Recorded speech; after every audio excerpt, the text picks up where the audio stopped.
আসসালামু আলাইকুম সবাইকে। দেখো ভাই, আজকে আমরা অর্গানিক থেকে যে প্রশ্নটা নিয়ে হাজির হয়েছি সেটা হচ্ছে একটা অ্যালকিনের ওজন বিশ্লেষণ করে 1 মোল প্রোপানন এবং 1 মোল ইথানল পাওয়া গেল, হাইড্রোকার্বনটি নির্ণয় করো। এখানে অ্যালকিন উল্লেখ করে দিছে, তোমাকে এখানে অ্যালকিন উল্লেখ না করে ডিরেক্ট হাইড্রোকার্বনের ওজন বিশ্লেষণ করেও বলতে পারতো। তো ওজনীকরণ বিক্রিয়া মানে ওজন সংযোজন যে বিক্রিয়া, এটা আমরা জানি, এটা আমাদের দেয় হচ্ছে বেনজিন, এটা দেয় হচ্ছে আমাদের অ্যালকিন এবং দেয় হচ্ছে অ্যালকাইন, এবং প্রত্যেক ওজনীকরণ বিক্রিয়াতে আলাদা আলাদা প্রোডাক্ট তৈরি হয়। তো শুধুমাত্র কার্বনিল তৈরি করতে পারে আমাদের অ্যালকিনরা। তো এখানে যে যৌগ দুইটা তৈরি হয়েছে কি কি বলতো, একটা হচ্ছে প্রোপানন আর একটা হচ্ছে আমার ইথানল, দুইটাই অবভিয়াসলি কার্বনিল, মানে স্পষ্টতই বোঝা যাচ্ছে যে একটা অ্যালডিহাইড এবং একটা কিটোন তৈরি হয়েছে এবং যাকে ওজনীকরণ করে করা হয়েছে সেটা অ্যালকিনকেই। এখানে দেওয়া আছে যদিও, বাট যদি হাইড্রোকার্বন উল্লেখ করতো তাও যেন তুমি বুঝতে পারো এটা অ্যালকিনকেই। তো এটা হচ্ছে কাইন্ড অফ রিভার্স, এবং এই জিনিসটাই সব থেকে বেশি আসে। আমরা যে কাজটা করি সেটা হচ্ছে অ্যালকিনের ওজনীকরণ বিক্রিয়াটা শিখি ঘর বাড়ি তৈরি করার মতন করে, আমাদের ওই যে চ্যানেল আই তৈরি করার মতন করে এরকমভাবে শিখি, দিয়ে আমরা দুইটা প্রোডাক্ট তৈরি করি। বাট আমরা যে বিষয়টাকে স্কিপ করে যাই সেটা হচ্ছে যদি আমাদেরকে প্রোডাক্ট দুইটাই দেওয়া হয় তারপরে বলে যে হাইড্রোকার্বনটা শনাক্ত করো, তাহলে আমরা কি করবো আসলে। তো যাই হোক, সেটার জন্য খুব সহজ উপায়টা হচ্ছে যে ফার্স্ট অফ অল আমরা ওই যে দুইটা মোল পাওয়া যায় বা যে দুইটা আমার কার্বনিল যৌগ পাওয়া যায় তাদের সংকেতটা লিখে ফেলবো। তা আসো, ইথানলকে যদি আমরা লিখি CH3CHO লিখতে পারি ইথানল, অ্যাজ ওয়েল অ্যাজ প্রোপাননকে যদি আমরা লিখি CH3COCH3 লেখা যায় না ভাই?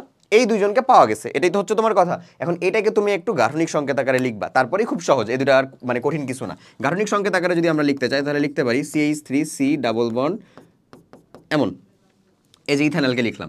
একই রকমভাবে এটাকে যদি আমরা লিখি, এই কার্বনিলটাকে কার্বনিকের দিকে মুখ করে আমরা লিখব। তারপরে এই কার্বনের সাথে একটা কি থাকে, CH3 একটা থাকে, এটাকে নিচে দিয়ে দিলাম, আর একটা CH3 এরকমভাবে থাকতেছে, এটাকে এখানে দিয়ে দিলাম। আশা করি দেওয়া যায়, কোনো প্রবলেম নাই, তাই না? ঠিক আছে, এখন তোমার যে কাজটা হবে সেটা হচ্ছে যে এখান থেকে অক্সিজেন অণু বানাতে হবে এবং সেটাকে বাদ দিয়ে দিতে হবে। এখন একটা অক্সিজেন অণু তৈরি হওয়ার জন্য অবভিয়াসলি আমার কি দরকার বলো তো ভাই?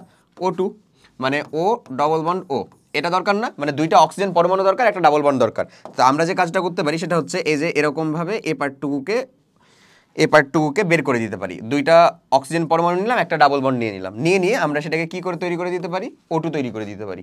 বাদ বাকি জায়গাটাকে আমরা যোগ করে দিব। বাদ বাকি জায়গাটা যদি যোগ হয়ে যায় তাহলে থাকলো কি আসলে, CH3 CH, এখানে আমার এই যে ডাবল বন্ডটা যেটা ছিল সেটা থেকে গেল, এখানে কত, একটা সিঙ্গেল বন্ড, একটা কার্বন, এখানে হচ্ছে নিচে CH3 এবং নিচে এখানে CH3, এই থেকে গেল না আমার টোটাল যে হাইড্রোকার্বনটুকু, এই হাইড্রোকার্বনটা আমার এটাই থাকলো না। এখন এটা যদি আমরা ইউপ্যাক নামকরণ করি, খুব সিম্পল, শাখা আছে আমার একটা, আবার ফাংশনাল গ্রুপও আছে।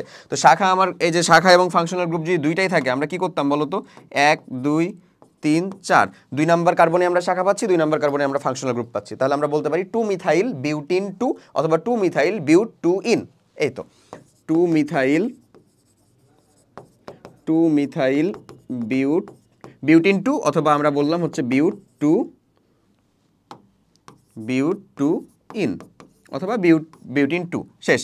এবং তুমি জানো অবভিয়াসলি যে এইটা একটা যৌগেরই যেহেতু নাম, দ্যাটস ওয়াই এখানে কোনো আমাদের স্পেস হবে না, এটা ফুল হাইফেন সহকারে হলো একটা মাত্র কি হবে বলো, একটা মাত্র নাম হবে, বাস শেষ। বুঝা গেছে? তাহলে আমার মেইন ফর্মুলাটাই কি থাকবে, আমার মেইন কাজটাই থাকবে হচ্ছে ফার্স্ট অফ অল আমরা দুইটা মোলকে লিখে ফেলবো, কোন কোন কার্বনিল যৌগকে পাচ্ছি। তারপরে ওই দুইটাকে আমরা অক্সিজেন যে কার্বনিল গ্রুপ, এই কার্বনিল গ্রুপটাকে সামনাসামনি রেখে সেখান থেকে 1 মোল অক্সিজেন তৈরি করে ফেলবো। অক্সিজেন তৈরি করার পরে বাকি যে পার্টটুকু থাকলো তাদেরকে যোগ করে দিব।